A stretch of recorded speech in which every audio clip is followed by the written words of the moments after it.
जय श्री हरि। नमस्कार, मैं निर्मला रावत अपने YouTube चैनल में आप सभी का स्वागत करती हूँ।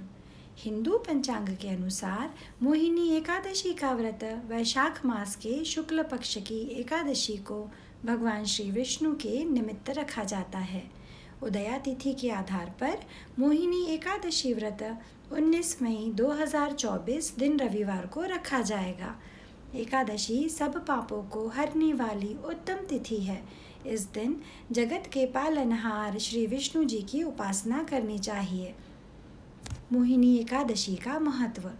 भगवान श्री कृष्ण युधिष्ठिर को मोहिनी एकादशी का महत्व समझाते हुए कहते हैं, महाराज, त्रेता युग में महर्षि वशिष्ठ के कहने से परम प्रतापी प्रभु श्री राम ने इस व्रत को किया। यह व्रत सब प्रकार के दुखों का निवारण करने वाला, सब पापों को हरने वाला व्रतों में उत्तम व्रत है। इस व्रत के प्रभाव से मनुष्य मोह जाल तथा पातक समूह से छुटकारा पाकर विष्णु लोक को जाते हैं। मोहिनी एकादशी के व्रत के प्रभाव से शत्रुओं से छुटकारा मिलता है। इस दिन भगवान विष्णु के अवतार प्रभु श्री राम एवं विष्णु जी के मोहिनी स्वरूप का पूजन अर्चन किया जाता है। मोहिनी एकादशी की पूजा विधि। एकादशी तिथि पर सुबह जल्दी उठकर स्नान करके सूर्य देव को जल अर्घ्य दें। भगवान विष्णु के मोहिनी स्वरूप को मन में ध्यान करते हुए रोली, मोली, पीले चंदन, अक्षत, पीले पुष्प, ऋतुफल, मिष्ठान आदि भगवान विष्णु को अर्पित करें। फिर धूप दीप से श्रीहरि की आरती उतारें और मोहिनी एकादशी की कथा पढ़ें या सुनें। इस दिन ओम नमो भगवते वासुदेवाय मंत्र का जप एवं विष्णु सहस्र नाम का पाठ करना बहुत फलदायी है। इस दिन भक्तों को परनिंदा, छल कपट, लालच, द्वेष की भावनाओं से दूर रहकर श्री नारायण को ध्यान में रखते हुए भक्ति भाव से उनका भजन करना चाहिए। द्वादशी के दिन हो सके तो ब्राह्मणों को भोजन करवाएं या दान दक्षिणा दें, स्वयं भोजन करें। भगवान ने इसीलिए मोहिनी का स्वरूप लिया था। शास्त्रों के अनुसार मोहिनी भगवान विष्णु का अवतार रूप थी। समुद्र मंथन के समय जब समुद्र से अमृत कलश निकला तो इस बात को लेकर बहुत विवाद हुआ कि राक्षसों और देवताओं के बीच अमृत का कलश कौन लेगा। सभी देवताओं ने भगवान विष्णु से सहायता मांगी। अमृत के कलश से राक्षसों का ध्यान भटकाने के लिए मोहिनी नामक एक सुंदर स्त्री के रूप में भगवान विष्णु प्रकट हुए। इस प्रकार सभी देवताओं ने भगवान विष्णु की सहायता से अमृत का सेवन किया। यह शुभ दिन वैशाख शुक्ल एकादशी का था, इसलिए इस दिन को मोहिनी एकादशी के रूप से मनाया जाता है। यह वही व्रत है जिसे राजा युधिष्ठिर और भगवान श्री राम ने रखा था। धर्मराज युधिष्ठिर ने कहा, हे भगवान, मैं आपको नमस्कार करता हूँ। आपने वैशाख मास के कृष्ण पक्ष की एकादशी अर्थात वरुथिनी एकादशी के बारे में विस्तार पूर्वक बतलाया। अब आप कृपा करके वैशाख शुक्ल एकादशी का क्या नाम है तथा उसकी कथा क्या है, इस व्रत की क्या विधि है, यह सब विस्तार पूर्वक बताइए। भगवान श्री कृष्ण कहने लगे, हे धर्मराज, वैशाख मास के शुक्ल पक्ष की एकादशी को मोहिनी एकादशी के नाम से जाना जाता है। मैं आपसे एक कथा कहता हूँ जिसे महर्षि वशिष्ठ ने श्री रामचंद्र जी से कही थी। राजन, आप कृपया ध्यान पूर्वक सुने। मोहिनी एकादशी व्रत कथा। एक समय प्रभु श्री राम बोले कि हे गुरुदेव, कोई ऐसा व्रत बताइए जिससे समस्त पाप और दुख का नाश हो जाए। मैंने सीता जी के वियोग में बहुत दुख भोगे हैं। महर्षि वशिष्ठ बोले, हे राम, आपने बहुत सुंदर प्रश्न किया है। आपकी बुद्धि अत्यंत शुद्ध तथा पवित्र है। यद्यपि आपका नाम स्मरण करने से मनुष्य पवित्र और शुद्ध हो जाता है, तब भी लोकहित में यह प्रश्न अच्छा है।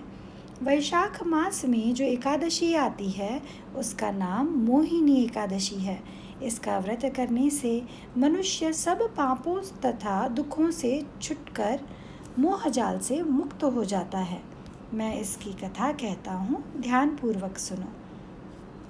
सरस्वती नदी के तट पर भद्रावती नाम की एक नगरी में द्युतिमान नामक चंद्रवंशी राजा राज करता था।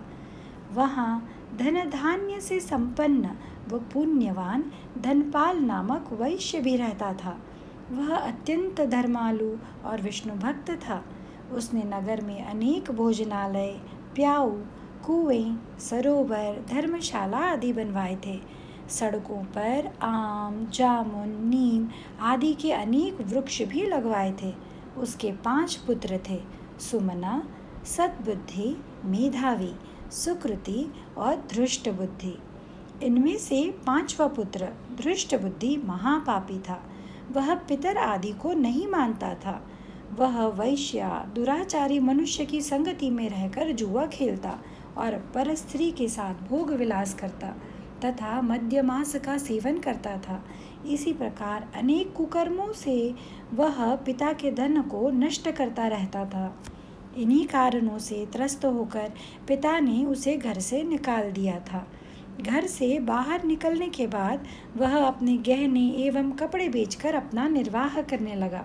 जब सब कुछ नष्ट हो गया तो वैश्या और दुराचारी साथियों ने उसका साथ छोड़ दिया। अब वह भूख प्यास से अति दुखी रहने लगा। कोई सहारा न देख चोरी करना सीख गया। एक बार वह पकड़ा गया तो वैश्य का पुत्र जानकर चेतावनी देकर लोगों ने छोड़ दिया, मगर दूसरी बार फिर पकड़ में आ गया। राजाज्ञा से इस बार उसे कारागार में डाल दिया गया। कारागार में उसे अत्यंत दुख दिए गए। बाद में राजा ने उसे नगरी से निकल जाने का कहा। वह नगरी से निकल वन में चला गया। वहाँ वन पशु पक्षियों को मार कर खाने लगा। कुछ समय पश्चात वह बहेलिया बन गया और धनुष बाण लेकर पशु पक्षियों को मार मार कर खाने लगा। एक दिन भूख प्यास से व्यथित होकर वह खाने की तलाश में घूमता हुआ कौंडिन्य ऋषि के आश्रम में पहुंच गया।